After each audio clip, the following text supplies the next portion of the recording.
अपने आप अकल ठिकाने आ जाएगी, है कि नहीं। पर कि दामाद हमारा बहुत अच्छा है, क्यों? क्योंकि वह हमारी बेटी को खुश रखता है। लेकिन बेटा खराब है, क्यों? क्योंकि वह बहू को खुश रखता है कि नहीं मैया।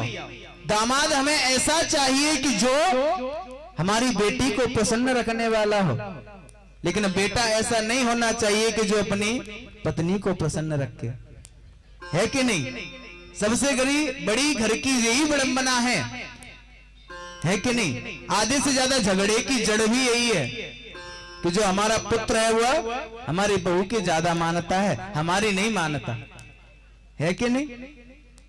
तो सबसे बड़ा, जिस घर में अगर बहू का सम्मान नहीं है वहां पर माता लक्ष्मी नहीं टिक सकती, और जिस घर में और सास का सम्मान नहीं है उस घर में कभी भी यश और कीर्ति चल करके नहीं आ सकते। जहां पर और सास का सम्मान नहीं होता हो, जैसा कार्य आप करते हो ना वैसे ही आगे चल के आपको भुगतना पड़ता है। आज आप अगर अपनी सास का सम्मान नहीं करोगे तो वृद्धावस्था में आपको भी सम्मान प्राप्त हो जाए ऐसा विचार मत करना। क्यों? क्योंकि बोया पेड़ बबूल का तो आम कहां से पाए। जब आपने कांटे बोए हैं तो आपको अंतिम समय में भी और कांटे ही प्राप्त होंगे, आपको और आम का फल प्राप्त होने वाला नहीं। तो जीवन में कभी भी अपनी सास का और सम्मान करते रहना चाहिए। क्यों? मन में यह भाव होना चाहिए, माता के हृदय में यह भाव होना चाहिए, सास के हृदय में भाव होना चाहिए कि जिस बेटी का हमने कन्यादान करके और दूसरे घर में भेजा है और वही बेटी और कन्यादान लेकर के हम अपने घर में लेकर के आए हैं। और जिस बेटी के अंदर ऐसा भाव हो कि जिस माता के यहाँ पर, जिस माता के घर को मैं छोड़ करके और इस घर में चल करके आई हूँ, तो यह जो सासू माँ है वह भी मेरी माता के स्वरूप में है, तो उस घर में कभी भी झगड़ा नहीं हो सकता। हमेशा सदैव इन बातों का ध्यान रखना चाहिए। जो बहू है उसके हृदय में भाव होना चाहिए कि मेरी सास है वह मेरी माता के जैसी है, और बिटिया के और बेटी के हृदय में यह भाव होना चाहिए कि हमारी जो सासू माँ है वह हमारे माता के जैसी हैं। उस घर में कभी झगड़ा नहीं हो सकता। और फिर भी काम न चले और इतने पर भी काम न चल रहा हो तो एक कार्य करे। ये कभी कभार ऐसा होता है ना कि किसी घर में जो बहू है वो बहुत अच्छी है और सासू माँ खराब है, और किसी घर में सासू माँ अच्छी है तो बहू खराब है। तो उसके लिए सबसे बड़ा और सरलतम साधन कि 3 महीने का मौन व्रत धारण कर लिया जाए। अगर सास खराब है तो बहू इस व्रत को धारण कर ले, और अगर बहू खराब है तो सास इस व्रत को धारण कर ले। देखिए पूर्व काल में एक बार एक कन्या का विवाह हुआ, और विवाह होने के पश्चात वह अपने ससुराल में पहुंची। ससुराल में बहुत समय तक रही और कुछ समय के पश्चात झगड़ा करने के पश्चात लौट करके अपने पिता के यहाँ पर आ गई। माता जी थी नहीं, अकेले पिता ने ही लालन पालन करके और बड़ा किया था। लौट करके आई, आकर के पिता से कहा कि हम लौट करके फिर से उस घर में नहीं जाएंगे। बोले वहां पर जो हमारी और जो सासू माँ है ना वह चुड़ैल है, वह जो हमारी जो ननद है ना वह डायन है। बोले ऐसा उनका स्वभाव है, अनेकों प्रकार से और उनकी बुराई करने लगे। पिता ने कहा कि अभी तक मेरी जो बेटी है उसने अपने घर को नहीं पहचाना, किसका जो घर है वो वास्तविक में इसका घर कौन सा है।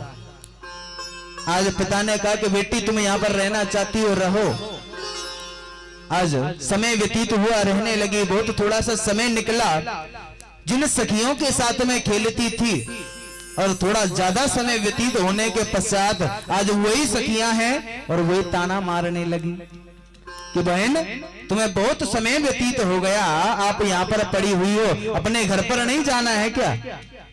अनेकों प्रकार से ताने मारती हैं। बोले शायद तुम्हें ही कोई कमी होगी, इसकी वजह से तुम्हारे जो ससुराल वाले हैं उन्होंने तुमको यहाँ पर पटक रखा है। आज अनेकों प्रकार के जो सखियों के ताने सुने, आज लौट करके घर में आई।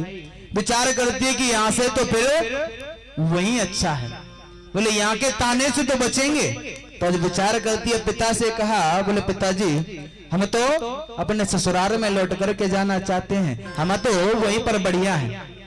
पिताजी ने कहा कि बेटी तुम जाना चाहती हो अवश्य जाओ, लेकिन मेरी एक बात अपने जीवन में याद रख लेना। बोले अगर 3 महीने तक आपने मेरी एक बात को मान लिया तो आपकी जो गृहस्थी है, आपका जो परिवार है ना, वो सब आपकी मुट्ठी में आ जाएंगे। बोले पिताजी ऐसा क्या कार्य है? बोले अगर मेरे जो सास ससुर हैं वो सभी अगर मेरी मुट्ठी में आ जाए, मेरे बस में हो जाए, तो वह कार्य मैं 3 महीने नहीं, वह कार्य मैं और सालों तक कर लूंगी। बोले ऐसा क्या कार्य है? बोले बेटी तुम्हें जाकर के 3 महीने तक और किसी को जवाब नहीं देना है। बोले अगर तुम्हारी सासू माँ तुमसे कुछ कह दे तो उसको नकार देना, बोले उसका कोई जवाब मत देना। तुम्हारे घर में अगर तुमसे कोई भी कुछ भी कहे तो उस बात का उल्टा जवाब मत देना। आज बेटी ने विचार किया, लौट करके आई, जैसे ही दरवाजे पर पहुंची और सांकड़ खटकाई, सासू माँ निकल करके आई, जैसे ही देखा कि बहू खड़ी है। आज सासू माँ कहती है कि नहीं रह पाई अपने पिता के घर ज्यादा दिन, वो लौट करके आना ही पड़ा ना। तो बेटी के मन में विचार तो आया कि जवाब दे दें, फिर पिता की बात याद आ गई। बोले 3 महीने तक कोई जवाब नहीं देना है। अंदर गई, जाकर के अब तो कोई भी और जो भी कुछ भी बोलता है किसी को जवाब नहीं देती। 1 महीना व्यतीत हुआ, सभी को लगा कि जो बहू है वह सुधर गई है, बदल गई है। सासू माँ है निकल करके आई, आकर के जो तिजोरी की चाबियां हैं ला करके बहू रानी के हाथ पर रख दी। बोले आज से तुम ही इस घर को चलाओ, जैसा भी करना है, जैसा भी रखना है, वह सब तुम्हारे हाथ में। बहू के मन में विचार आया कि अभी तो 1 महीना व्यतीत हुआ है तो तिजोरी की चाबियां आई हैं। बोले अभी 3 महीने व्यतीत हो जाने दो, अभी तो जो सारी संपत्ति है ना वह सब अपने कब्जे में ले लूंगी। अभी 3 महीने व्यतीत होने दो, अभी तो पता नहीं क्या क्या आपका छीन लूंगी, आप सभी को अपने बस में कर लूंगी। लेकिन जब 3 महीने व्यतीत हुए ना तो क्या हुआ कि उस बेटी के भी मन का भाव बदल गया। क्या? लौट करके अपने पिता के यहाँ पर गई। पिताजी ने पूछा कि यह बताओ कि तुम्हारी जो सास थी वह कैसी है? बोले पिताजी आप उनके बारे में कुछ मत कहिए, वह तो हमारी माता की जैसी है, एक माता की तरह और हमें प्रेम करती हैं। बोले आपकी ननद कैसी है? बोले वह मेरी छोटी बहन की तरह मेरा ध्यान रखती है। बोले और आपके ससुर? बोले वह मेरे पिता की तरह मेरा ध्यान रखते हैं, जिस तरीके से और आपने मुझे प्रेम किया उसी तरीके से मुझसे प्रेम करते हैं। आज मन का भाव बदल गया, लेकिन किस कारण से? केवल 3 महीने का मौन व्रत धारण करने से। तो अगर किसी के यहाँ पर ऐसा हो कि जहाँ सासू माँ अगर खराब हो तो बहू 3 महीने का मौन व्रत धारण कर ले, और अगर जहाँ पर बहू खराब हो और सासू माँ अपने घर को सलामत रखना चाहती हो, वहां पर सासू माँ 3 महीने का मौन व्रत धारण कर ले, तो वह जो गृहस्थी है, वह जो घर है, वो बिखरने से और टूटने से बच जाएगा।